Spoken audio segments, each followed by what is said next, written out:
Hello, and welcome to our webinar, Adult Faves. I'm Susan McGuire, Senior Editor, Collection Management and Library Outreach at Booklist. Before we begin, I'd like to go over some technical details. Links to today's slide presentation and title list were included in the reminder email you received from Zoom 1 hour ago. To download them, please open that email, scroll to the bottom, and click on the links located there. You can also download the slides and title list by copying the URLs on this screen into your web browser. If you have any trouble accessing these materials, please contact us at webinars@booklistonline.com. The audience is in listen-only mode, but we welcome any questions you may have. On the bottom of your screen is a toolbar with a button for Q&A. If you have a question or need technical assistance, simply click Q&A and type your message into the box that appears. We will do our best to respond to all tech-related questions, and we'll pass along all other questions to today's panelists so they can follow up with you after the webinar. Finally, Booklist offers closed captioning on all webinars. To enable or disable captions on your screen, please look for and click the live transcript icon on the toolbar mentioned earlier. From there, you can select show or hide subtitles from the menu that appears. If you choose to enable subtitles, you can adjust the size of the captions at any time by selecting subtitle settings. Today, we have the pleasure of hearing from Dina Sherman, School and Library Marketing Director at Disney Publishing, Erica Loberg, Senior Publicist at Soho Press, Golda Rademacher, Library Sales and Marketing Director at Norton, Annie Mazes, Associate Director of Library Marketing at Hachette Book Group, and Emily Ludloff, Library Marketing Associate at Sourcebooks. First, we'll hear from Dina Sherman. Dina has been the School and Library Marketing Director at Disney Publishing since 2009. Prior to that, she was the School and Library Senior Marketing Manager at HarperCollins Children's Books. Dina received her MLS from the University of Pittsburgh and worked as a children's librarian for 10 years, first at the Carnegie Library of Pittsburgh and then at the Brooklyn Children's Museum. As a librarian, Dina wrote reviews for School Library Journal and wrote articles and presented on the topic of museum and library collaborations. Take it away, Dina. Thank you so much. Hello, as Susan said, I am Dina Sherman, School and Library Marketing Director at Disney Publishing, and I can't wait to present some of our amazing adult titles to you. I did want to mention, I'm going to keep mentioning this for a while till everybody's familiar with it, but National Geographic is part of the Disney family now, so I'm thrilled to be including their titles today. All right, next slide, please. So happy belated New Year. It is 2023, which means that the Walt Disney Company is 100 years old this year. We're celebrating the anniversary all year and have some great books coming out next month. We have first the official Walt Disney Quote Book, which is a collection of quotes from Walt Disney himself that range from the very well-known to the obscure, and were gleaned from publications, productions, and interviews across the breadth of his career. Then we have the Story of Disney, 100 Years of Wonder. This is an official companion to the touring exhibition showcasing the company's history and legacy, which premieres this month at the Franklin Institute in Philadelphia and then moves over to Europe.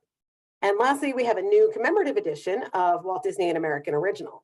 This book was originally published in 1994, and the new edition has been refreshed with new introductions, a new 32-page photo insert with rare behind-the-scenes photos, and new endnotes. Next slide, please. So next, some amazing cookbooks, starting with one that just came out, the official Disney Parks Cookbook. This cookbook enchants with 101 tried and true recipes from across the parks, cruise ships, and resorts. Plant Love Kitchen is an easy-to-use guide from nutritionist and popular food blogger Marissa Moore, RD. In this approachable guide, Moore breaks down the benefits of a flexitarian diet for your health, disease prevention, and overall well-being. So this isn't a one-size-fits-all approach, but it's an adaptable method that leaves you feeling younger, stronger, mentally fit, and healthy. And yes, as soon as this comes out, I will be getting a copy for myself, and I'll report back. Maybe it'll work. We'll see. New year, new you, right? And then we have the National Geographic television series Uncharted, which features Chef Gordon Ramsay.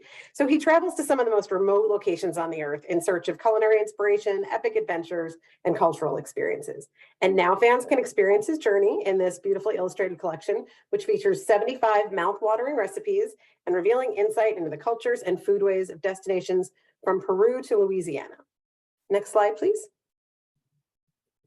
Okay, we just got through the Super Bowl, so you've all had your heads filled with stats and numbers, and hopefully your team won. I don't know who's fans of which, so I won't get into it.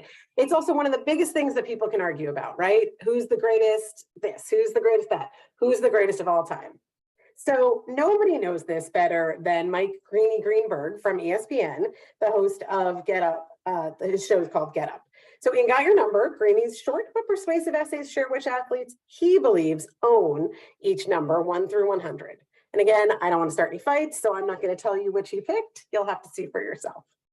Next slide, please.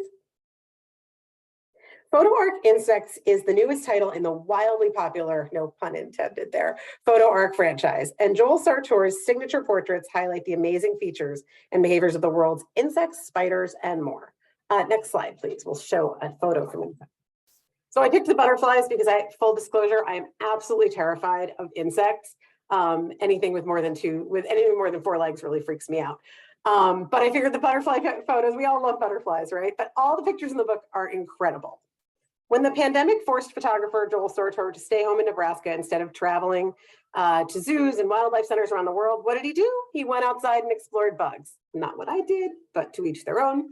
This book reveals more than 100 species of insects, spiders, and related creatures, some exotic, but many common in fields, forests, and neighborhoods. Amazing portraits in Sartor's signature style against a black or white background like these capture these creatures' bulbous eyes, probing antennae, and iridescent bodies in living color, if you're into that sort of thing, which again, I'm not, but they're gorgeous. Alongside entertaining text explains the basics of insect bodies, lives, and behavior, rich with unforgettable details. Who knew that a South American butterfly emerges from a chrysalis that glistens like gold? Or that one species of beetle has pincers as long as the rest of its body? Something I really didn't need to know. Okay, next slide, please. Let's get away from the bugs. So almost everyone can remember a teacher or librarian who had an impact on their life. And in Lessons Learned and Cherished, The Teacher Who Changed My Life, award-winning ABC News journalist Deborah Roberts curates a collection of essays and musings from celebrity friends and colleagues alike that share how teachers and librarians changed them, imparted life lessons, and helped them get to where they are today. Contributors include Oprah Winfrey, Jenna Hager-Bush, Al Roker, Misty Copeland, and more. Next slide, please. We See Each Other is a look at the history of transgender representation in TV and film by Tre'vell Anderson, the award-winning culture reporter, influencer, and host of an EW-sponsored podcast on the same subject. A literary reckoning, it unearths a transestry that's long existed in plain sight and in the shadows of history, and further contextualize our present moment of increased representation. The films and television shows that Tre'vell covers include Midnight in the Garden of Good and Evil, Psycho, Boys Don't Cry, America's Next Top Model, Some Like It Hot, Pose, RuPaul's Drag Race, and much, much more. Though there have been trans memoirs and histories, there's never been a book quite like this, nor is anyone more suited to write it than Tre'vell. Next slide, please. So I think I've shared The Arts Between Us before, but it was originally scheduled to publish this past fall and has moved out to this spring. So I just wanted to quickly share it again.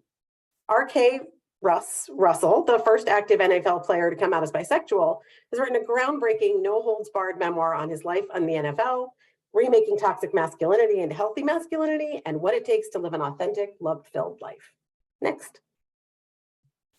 In On Earth as It Is in Television by debut novelist Emily Jane, when spaceships arrive and then depart suddenly without a word, the certainty that we are not alone in the universe turns to intense uncertainty as to our place within it. It could not be more timely with everything going on right now, right? All these speculations. The story is told from multiple points of view. Blaine, who until now has been content to go along with the whims of his supermom wife and half-feral television-addicted children. Heather, a bored rich girl in Malibu who wonders if the spaceships mean her life will finally start.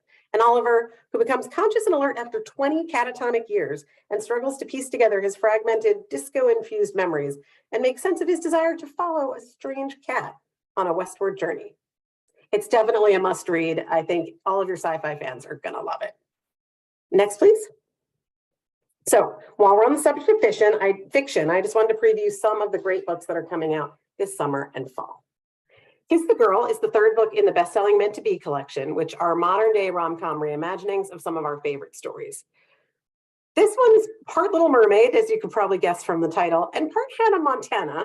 It's the story of Ariel, one of the most famous singers in the world, who spontaneously heads out on the road with Eric, the dreamy lead singer of an up-and-coming band she meets, who has no idea who she really is. In Silicon Hearts, the youngest and brightest of the tech world are invited to work for one of the most prestigious companies in Silicon Valley. But when they discover that only a precious few will be offered full-time jobs, reckless ambition and cutthroat competition eclipse their burgeoning friendships and romances. Now, the two debut authors are actually tech industry pros, so they've used their experience to craft an unflinching look at what it's really like to work in Silicon Valley. And lastly, coming this fall, Midnight Showing is the sequel to Megan Shepherd's thriller Malice House that came out last fall. I am dying to read this. We don't have the manuscript yet. I loved Malice House, and it ended on a cliffhanger, so I'm ready for this. Set immediately following the events of the first book, Haven and her newly found sister are on the road trying to discover the contours of her family's curse. But while they hunt, they are also being hunted by a creature that we met in the first book, a vile, aging salesman who can compel people to do anything with but a whisper, and he wants to rewrite the entire world in his image. Next slide. That's it for me. Thank you so much for joining us today. Please check us out online, follow our social media. We do have galleys, and sometimes we have Nat Geo Blads up on NetGalley and Edelweiss. Those we don't always have as early. So if you need anything, my contact information there, don't hesitate to reach out. Thanks so much. Thank you so much, Dina. We'll now hear from Erica Loberg. Erica is a senior publicist at Soho Press in New York City. Thanks for being here today, Erica. Thank you. Hi, everyone. If you're not familiar with Soho Press, we have 3 imprints, starting with Soho Crime. We publish award-winning mysteries, thrillers, and other crime fiction. Soho Press is our adult literary fiction imprint, and we also publish YA under Soho Teen, so feel free to check those out online. Today, of course, I'll be talking to you about some adult books on our crime and literary lists. Most of these are available for request on NetGalley and Edelweiss right now, so please check them out there. With that, I will get started. Starting with Soho crime titles, in June, we have Killingly by Catherine Buettner. This is historical, gothic mystery, and dark academia all wrapped up into one with major queer overtones and true crime appeal. Set in 1897 New England at Mount Holyoke College, Killingly is inspired by the real-life unsolved disappearance of a student there named Bertha Mellish. While Catherine Buettner was a PhD student in Texas, she stumbled across a brief account of Bertha's disappearance written by the family doctor. It was vague, mysterious, and Catherine, who had graduated from Smith College, was very intrigued by the similarities between Mount Holyoke in the 1890s and her own women's college today. So she dove into research, found what little she could about the real Bertha's life and disappearance, and more about Mount Holyoke's history. And from there, she created this immersive, compelling feminist mystery around that true story. So it's 1897, we're at Mount Holyoke College in Massachusetts, and Bertha Mellish, who's known as kind of the oddball, reserved, quiet girl, has just gone missing. Her best friend is Agnes, a scholarly loner who dreams of being a doctor. And as we learn, Bertha's interested in writing, and these two young women have a deep bond where they've created a world of their own together in a time in history when their education and their career aspirations are still considered pretty radical.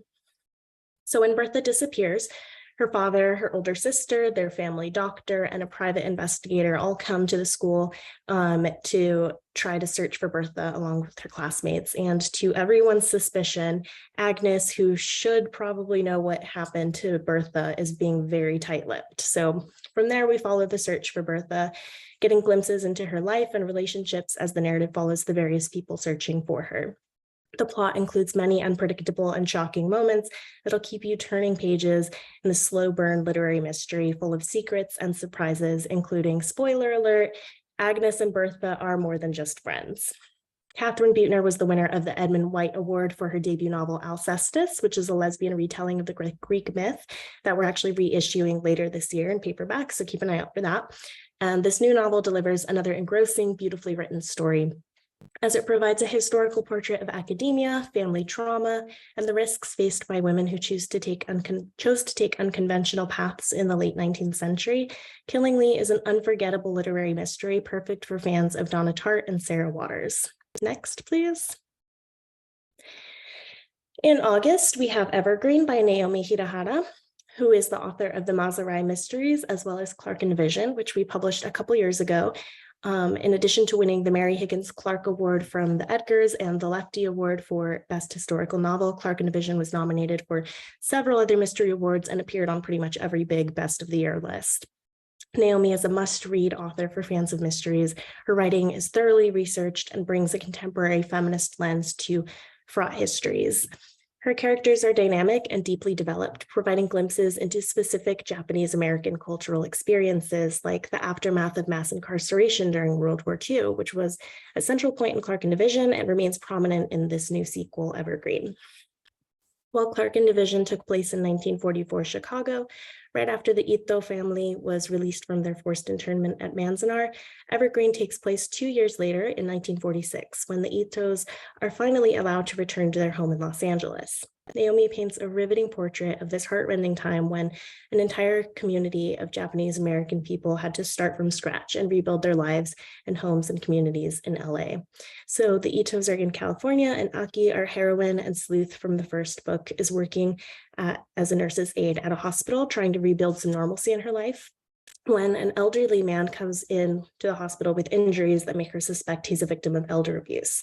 Aki discovers that the man's son is her husband's best friend, Babe Watanabe, and soon after, a murder occurs at the hotel where the Watanabes are staying. Suspicious.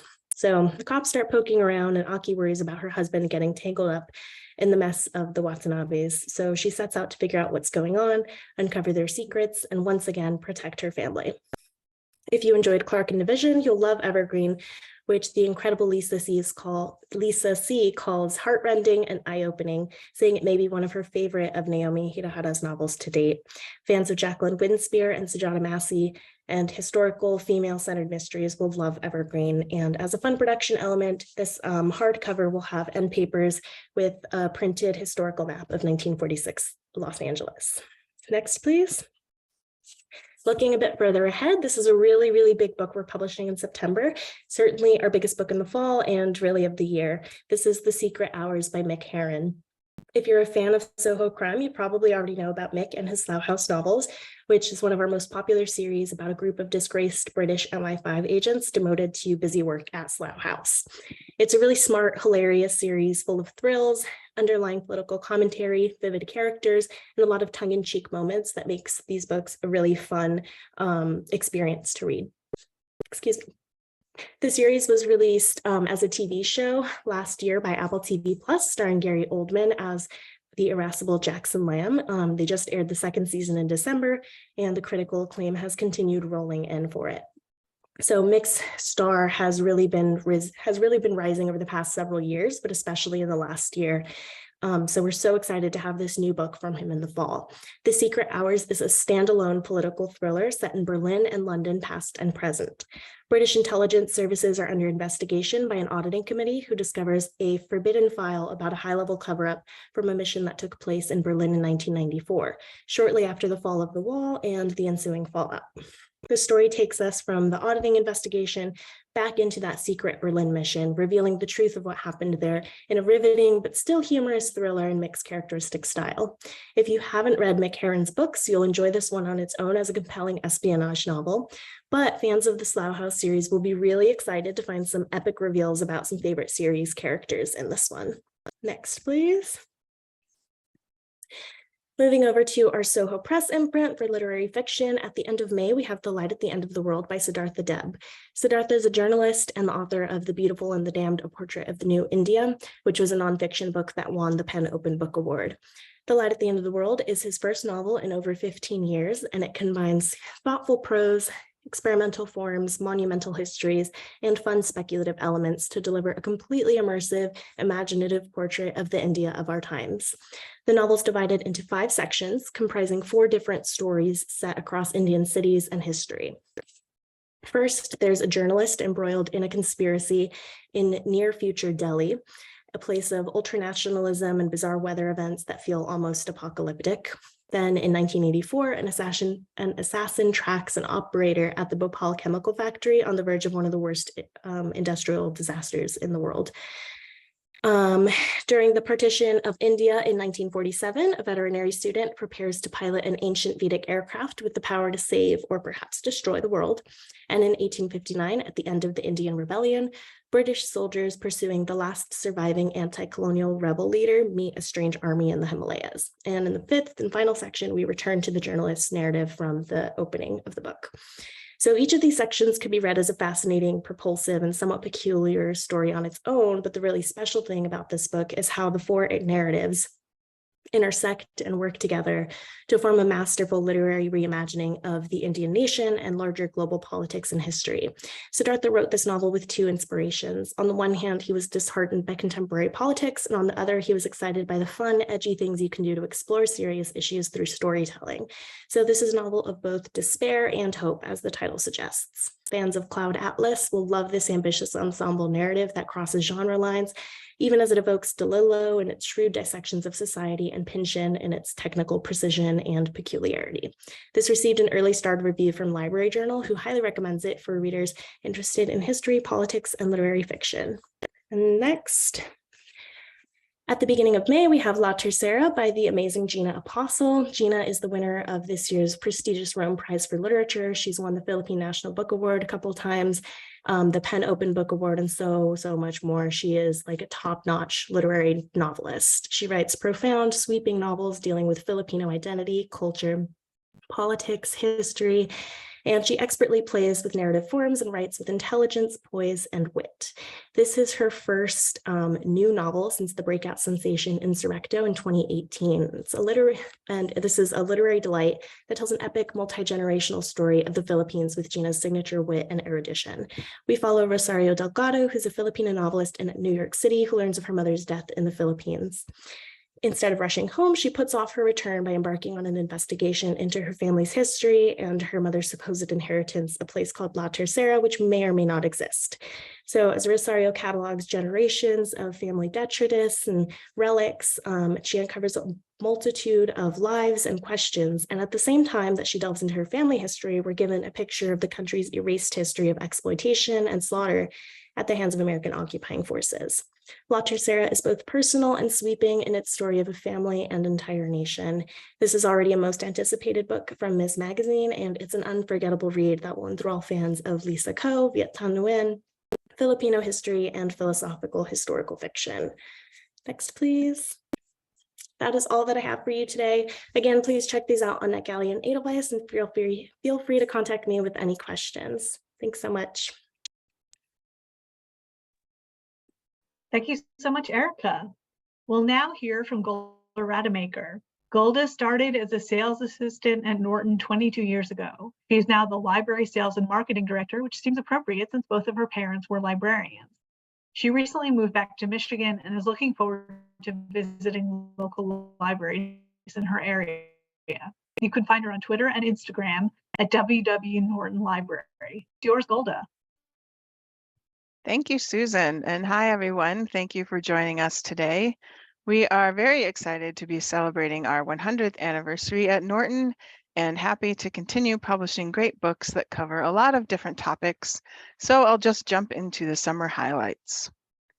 Best-selling novelist T.C. Boyle is coming to Norton's Liveright imprint with his new novel, Blue Skies. This compulsive family drama is a satire of materialist American society that doubles as a warning about our planet's future. Blue Skies is wicked but thought-provoking and will appeal to readers of Kevin Wilson or watchers of Succession, Shameless, and other dramedies centered on dysfunctional families. Innards is a debut collection of stories by Mahohodi McKenna. Set in Soweto, South Africa, Innards tells the intimate stories of everyday Black folks processing the savagery of apartheid with grit, wit, and their own distinctive humor. Rich with the textures of township language and life, it braids the voices and perspectives of an unforgettable cast of characters into a breathtaking collection flush with forgiveness, rage, ugliness, and beauty. Night Flowers, coming from Tin House, features a librarian character. In this compelling mystery, a librarian with a focus on genealogy works with a detective to solve the case of a young woman and 2 children found dead in the Gila National Forest 30 years earlier. Librarian Laura McDonald begins her investigation as a way to distract herself from breast cancer treatments and becomes consumed by her search for answers. Jean Martinez is a veteran detective determined to keep working cold cases even as her family begs her to retire. There's also a slight supernatural element, as the ghost of the murder victim is the third narrator of the book. And I thought this was an interesting way to get the victim's perspective without doing a lot of flashbacks. So I really enjoyed the relationship between Laura and Jean, and I hope there will be more cases to come. Mysterious Press has signed up someone you might have heard of, James Comey, for his debut thriller, Central Park West. The gripping crime fiction debut from the former FBI director takes readers deep inside the world of lawyers and investigators working to solve a murder while navigating the treacherous currents of modern politics and the mob. Jeffrey Deaver, Douglas Preston, Harlan Coben, Michael Connolly, and even more writers have already offered their praise. Brave the Wild River is the riveting tale of two pioneering botanists and their historic boat trip down the Colorado River through the Grand Canyon. In the summer of 1938, botanists Elzada Clover and Lois Jotter set off down the Colorado River, determined to be the first people to survey the Grand Canyon's plants. Science journalist Melissa Sevigny traces their 43-day journey, during which they ran rapids, chased a runaway boat, and turned their harshest critic into an ally.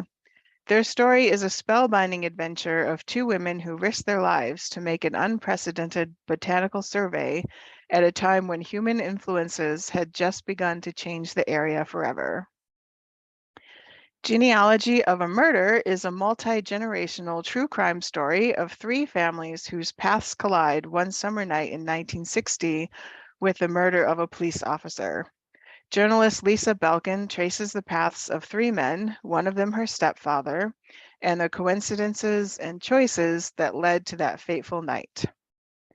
Serhii Plokhy, a leading historian of Ukraine, the Cold War, and the author of The Gates of Europe, offers a definitive account of the Russo-Ukrainian War, its origins, course, and the already apparent and possible future consequences in this new book coming out in May.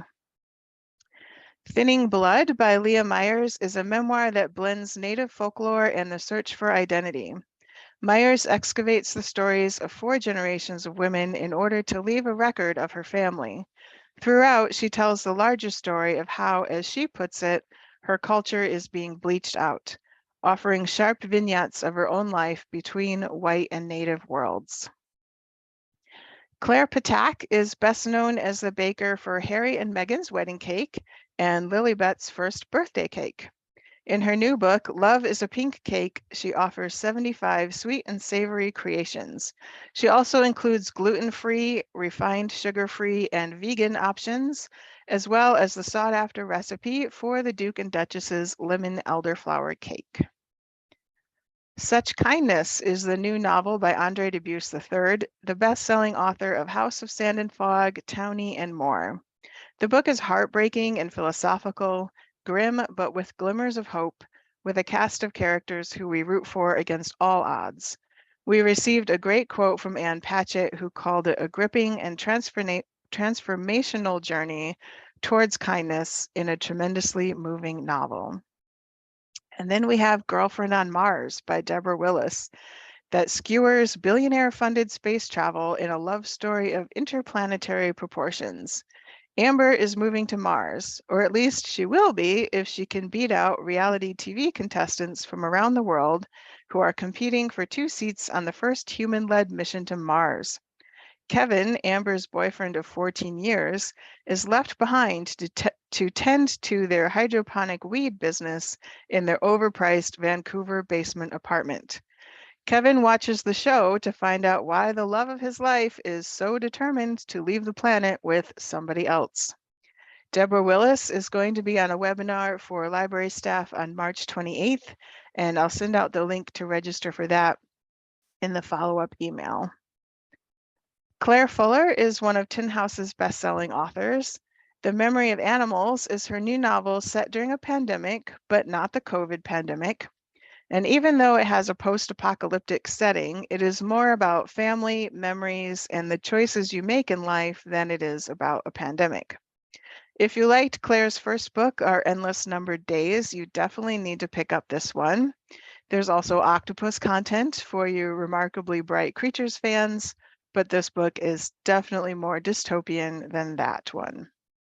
And speaking of octopus content, I had to throw in Many Things Under a Rock, which is a behavioral ecologist's riveting account of his decades-long obsession with octopuses, including his discoveries, adventures, and new scientific understanding of their behaviors. In his follow-up to the best-selling The Color of Law, Richard Rothstein teams up with his daughter Leah Rothstein, a housing policy expert, to present ideas for changes that can and should be made to help reduce residential segregation. Just Action describes dozens of activities that readers and supporters can undertake in their own communities to make their commitment real and help remedy America's unconstitutional past. In 1964, Eyes of the Storm, you can see the exhilarating period from the end of 1963 through early 1964, in which the Beatles became an international sensation and changed the course of music history. The book features 275 images, all taken by Paul McCartney, plus a foreword by Paul, candid reflections on the events pictured, and an essay by Harvard historian and New Yorker essayist Jill Lepore that describes how the Beatles became the first truly global mass culture phenomenon. Finn Murphy wrote about his time as a long-haul mover in his first book, The Long Haul. When he was ready to settle down, he chose Colorado. He saw the hemp boom starting to happen in the state and decided he wanted to get in on that. His new memoir, Rocky Mountain High, tells all about a year where things did not quite go as planned. The Long Ago is a new standalone mystery by Michael McGarrity, the author of the Kevin Kearney mystery series. When Raymond's younger sister Barbara disappears and the police turn up no leads, he returns home from a stint in Vietnam, determined to figure out what happened. Embarking on a search that takes him from majestic Montana ranchlands and glittering Hollywood to the mean streets of LA, Ray is forced to confront his worst nightmare. This should appeal to fans of Peter Heller, James Lee Burke, and of course McGarrity's previous Kevin Kearney series. And Daughter of the Dragon by Yunta Wang is a biography of Anna May Wong, old Hollywood's most famous Chinese-American actress, a screen siren who captivated global audiences. Challenging the racist perceptions of Wong as a dragon lady, Madame Butterfly, or China doll, Wang's biography is a fascinating work of history that reflects the raging anti-Chinese xenophobia, unabashed sexism, and ageism toward women that defined both Hollywood and America in Wong's all too brief 56 years on Earth. So there are always way more books in a season than I can present. I hope you'll check out our winter catalog on Edelweiss, and please take a look at our summer catalog for even more on the next slide.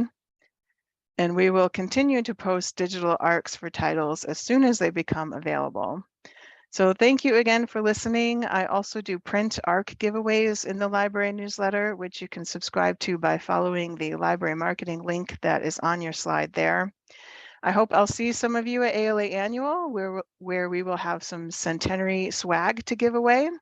But don't worry if you can't travel to the conference, because I will also do a raffle for some special anniversary items in the library newsletter. So thank you again, and I hope you have a good rest of the week. Thank you so much, Golda. We'll now hear from Annie Mazes. Annie is the Associate Director of Library Marketing at Hachette Book Group, a newly formed and awesome team since the acquisition of Workman Publishing by HBG. Some favorite titles include The Orphan Master's Son and Lady Pancake and Sir French Toast. The floor is yours, Annie. Thank you. Thank you so much for having me and for everybody who is taking the time to listen to this. So many amazing books. I know I should probably do this, but I read Night Flowers that Golda talked about, and it was so good. So highly recommend. Moving on, if you would like to reach out to me, I am happy to hear from you. Please feel free to email me. If I have physical ARCs of things, I will gladly send them your way. I'm happy to answer any questions, so please reach out and get in touch. Next slide, please. I'm starting with A History of Burning. At the turn of the 20th century, Prebai, a teenage boy looking for work, is taken from his village in India to labor on the East African Railway for the British. One day, he commits an act to ensure his survival that will haunt him forever and reverberate across his family's future for years to come. A History of Burning is an unforgettable tour de force, an intimate, multi-generational family saga of complicity and resistance about the stories we share, the ones that remain unspoken, and the internal search for home. This is also not really covered territory. The history of 80,000 South Asians expelled from Uganda under Idi Amin has never really been seen in novels and rarely even in textbooks. This would be for readers of Pachinko and Homegoing. Next up, we have The Nightingale Affair. Tim Mason's gripping new novel finds Inspector Charles Field, also the main detective character in The Darwin Affair, Tim's previous book. He's haunting a ruthless serial killer who is terrorizing Florence Nightingale and her nurses in Crimea in 1855. But when the main suspect turns up dead, Field determines the case is closed. Or is it? Dun, dun, dun. 12 years later in London, amidst the turmoil surrounding the expansion of voting rights, Field discovers a woman's body, mouth covered by the killer's signature embroidered rose. Did Field suspect the wrong man? Or person, to be fair. Or is he dealing with a copycat? Either way, with his own family now at risk, he must race against time to stop the killer before more bodies turn up. Populated with real figures of the day, from Benjamin Disraeli to Florence Nightingale herself, The Nightingale Affair offers vivid details, surprising twists, and an unforgettably creepy villain. Next up, we have the adult.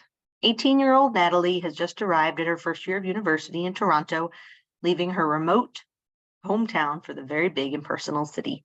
She meets Nora, an older woman who takes an unexpected interest in her, and Natalie is drawn unstoppably into Nora's orbit.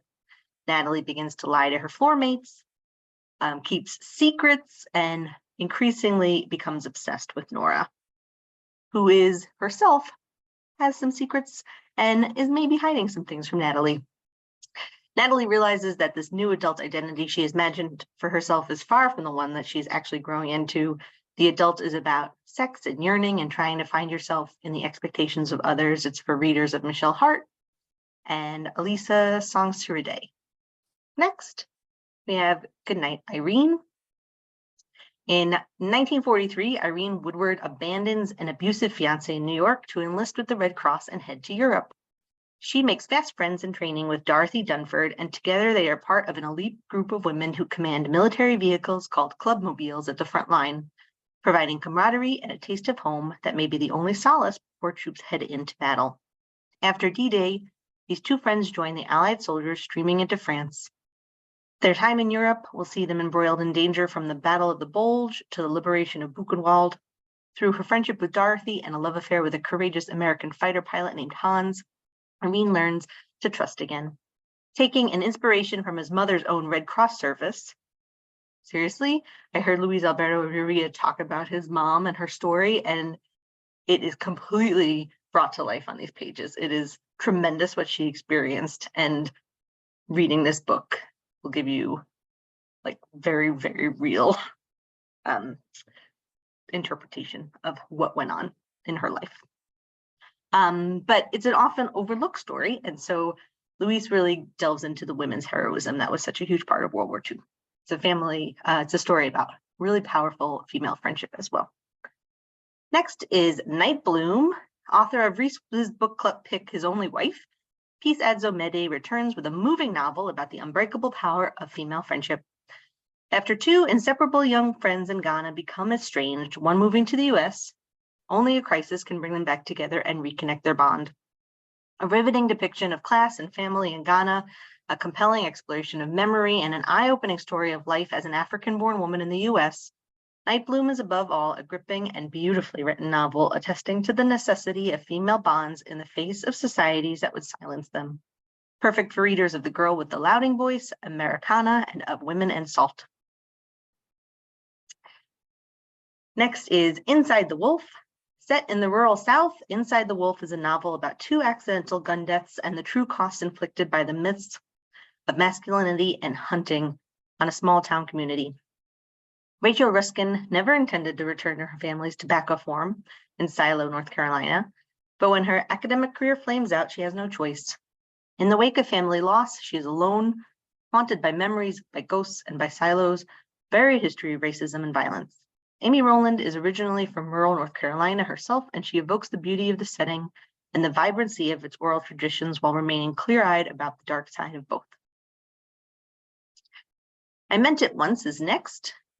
This sharp and witty debut collection, Katie Doyle captures precisely the time of life when so many young women are caught between being preoccupied by nostalgia for past relationships with friends or roommates, siblings, lovers, while trying to move forward into an uncertain future. This is for fans of Atessa Mashbeg, Patricia Lockwood, or Melissa Bank. Next, we have We Must Not Think of Ourselves by Lauren Grodstein. It's a bit of a departure. It's a historical fiction set in 1940. Adam Pascal becomes a prisoner in the Warsaw Ghetto, and weeks later, he is approached by a mysterious figure with a surprising request. Will he join a secret group of archivists working to preserve the truth of what is happening inside the walls? One of the people Adam interviews is his flatmate, Sala Wiskoff. She's determined, she's funny, she's also married with children. And over the months of their confinement, Adam and Sala fall in love. This is a story of love, determination, and sacrifice for fans of the Book of Lost Names and Lauren Fox's Send for Me. The next few books are going to be nonfiction, so a little change of pace. How to Read a Tree. From the New York Times bestselling author of The Lost Art of Reading Nature Signs comes an eye-opening adventure into the secret language of trees, showing a whole secret world of clues and signs hidden in branches, barks, roots, leaves, buds, trunks, canopies, and so much more. Readers who like the hidden life of trees and finding the mother tree and are looking to make discoveries of their own will appreciate this very accessible guide. Next is Love Across Borders. We're told that love conquers all, especially today. But what happens when you don't have the right passport? With deep empathy, rigorous reporting, and the irresistible perspective of a true romantic, journalist Annalise Miller tells the story of couples around the world who must confront Kafkaesque immigration systems to be together, as she had to do with her husband. Next is Sipping Dom Pérignon Through a Straw, an inspirational and truly intersectional memoir from global humanitarian and disability justice advocate Eddie Ndopu, a queer Black wheelchair user. Ndopu's incredible story begins with his childhood being raised by a single mother fleeing apartheid South Africa before rocketing through every boundary put in front of him because of his disability, his ethnicity, his sexuality, to eventually hold official positions at both the United Nations and the World Economic Forum.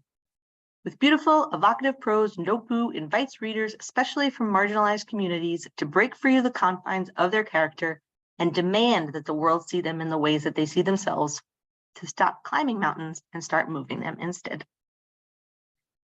And next is Navigating Infertility. This breaks down complicated clinical information and expert medical advice from top specialists in the field. The book includes first-person stories and hard-won advice from women who've been down this long and often painful road, Huhman included, the author.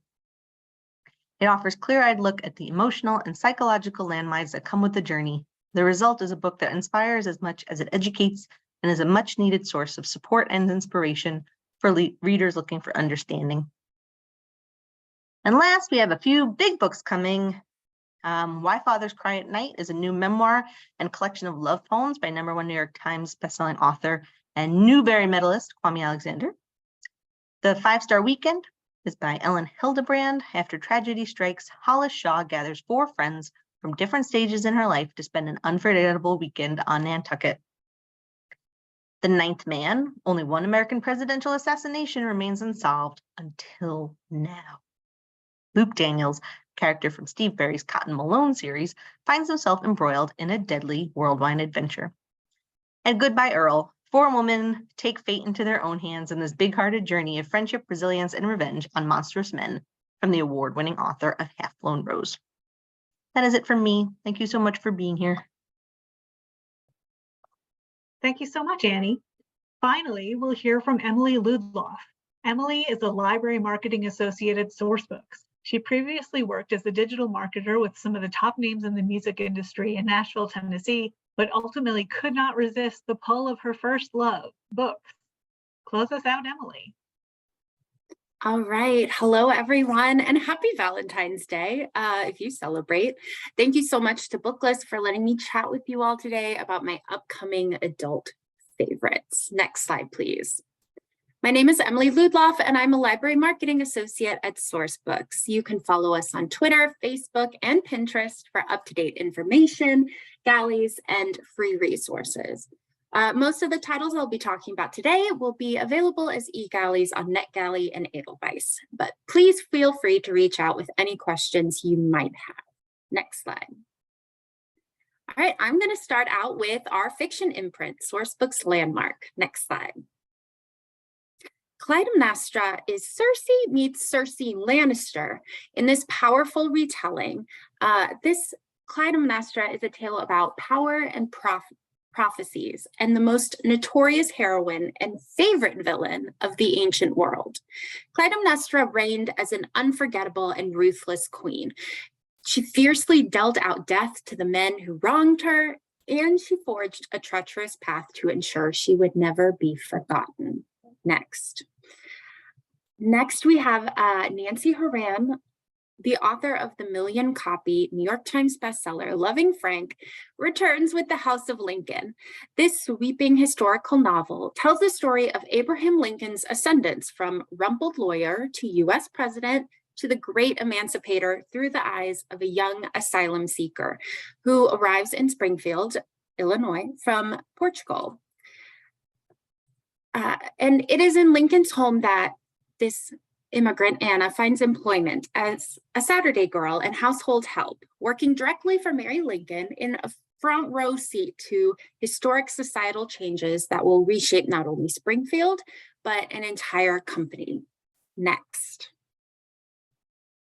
One Summer in Savannah is the compelling debut about what it means to truly forgive from librarian Terah Shelton Harris. It has been 8 years since Sarah Lancaster left her home in Savannah, Georgia. 8 years since her daughter, Alana, came into this world following a terrifying sexual assault that left deep emotional wounds Sarah would do anything to forget. But when Sarah's father falls ill, she's forced to return home and face the ghosts of her past.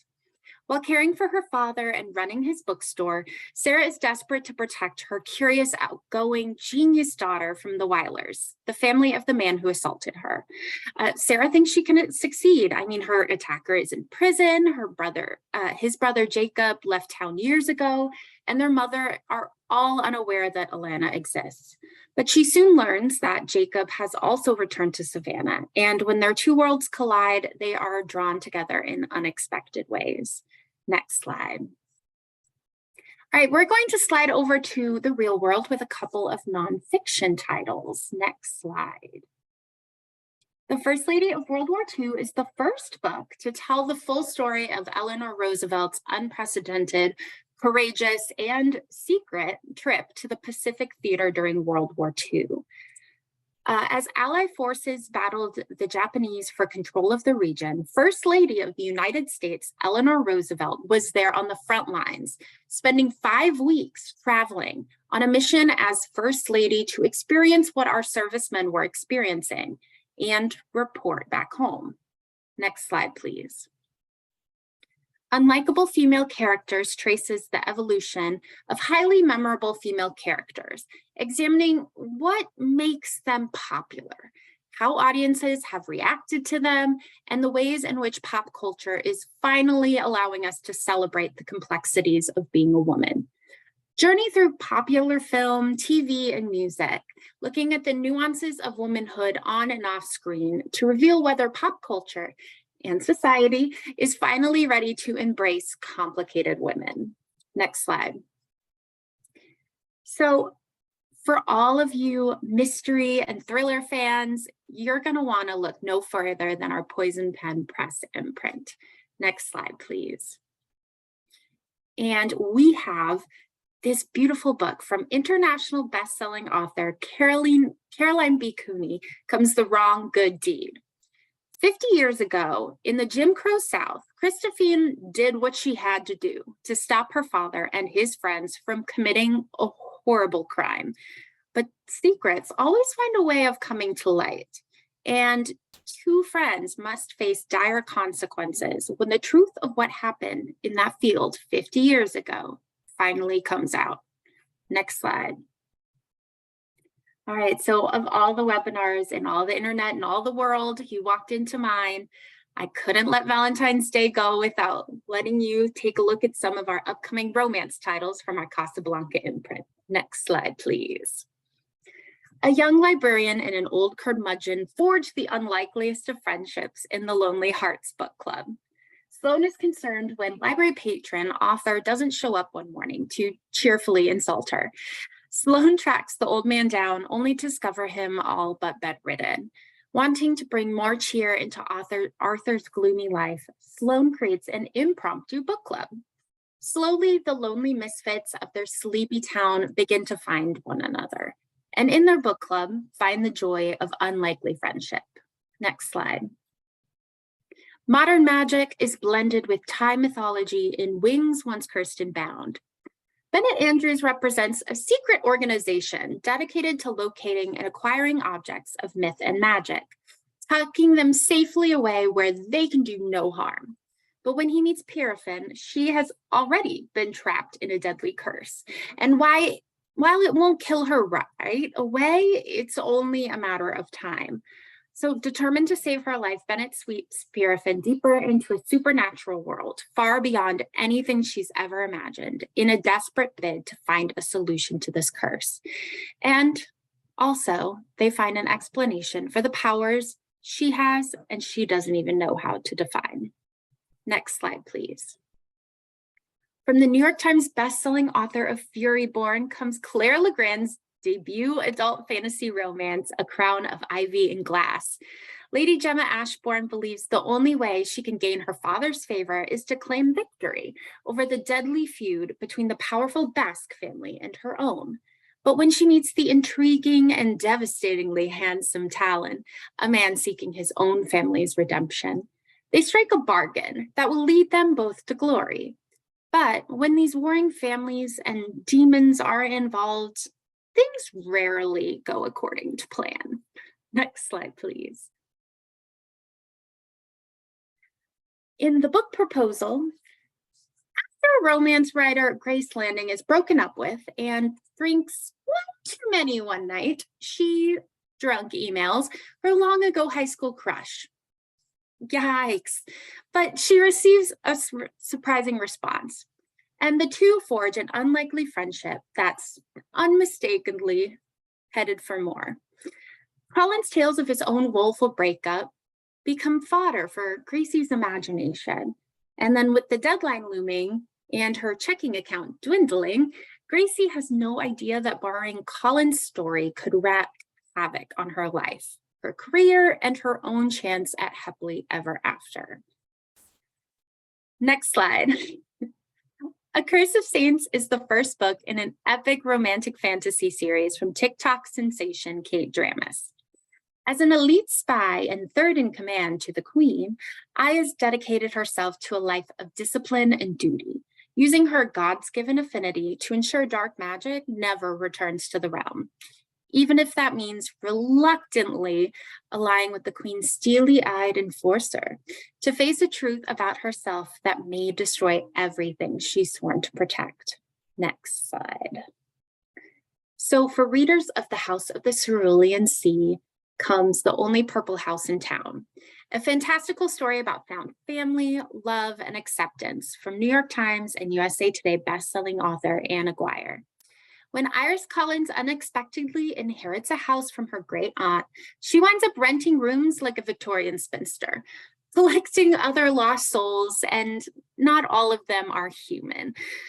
When an old friend and crush Eli rents a room at Iris's B&B, he becomes enchanted by the misfit boarder staying in the house, and even more so by Iris. Next slide. And now onto our Bloom Book imprints for some sizzle and spice. Next slide, please. Told in multiple points of view, A Game of Gods is the final installment in the Hades saga by USA Today bestselling author Scarlett St. Clair. Hades refuses to allow anything to stop him from securing Persephone as his bride, but he must play a deep strategic game with the meddling gods of Olympus to safeguard their future. And it's not entirely clear which gods are truly on his side. Next slide, please. And because there are so many titles and not enough time, I want to share these wonderful upcoming romances with you from Bloom. And you can learn more about these titles in this presentation's Edelweiss catalog. Next slide, please. So thank you all for listening, and thank you again to Booklist for putting together this webinar. Please, again, feel free to reach out to me by email if you have any questions. And of course, don't forget to vote for Library Reads. Thank you so much. Thank you so much, Emily. And a big thank you to all of today's wonderful presenters.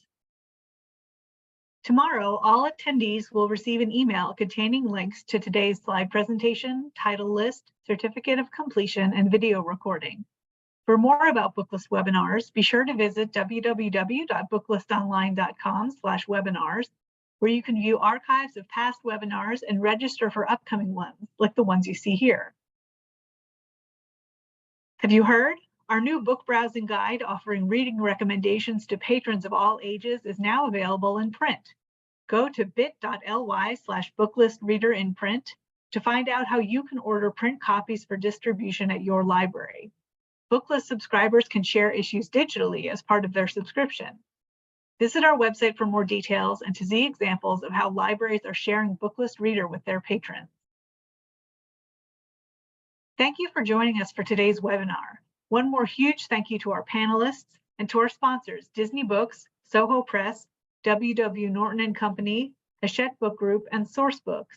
This concludes today's webinar. See you next time.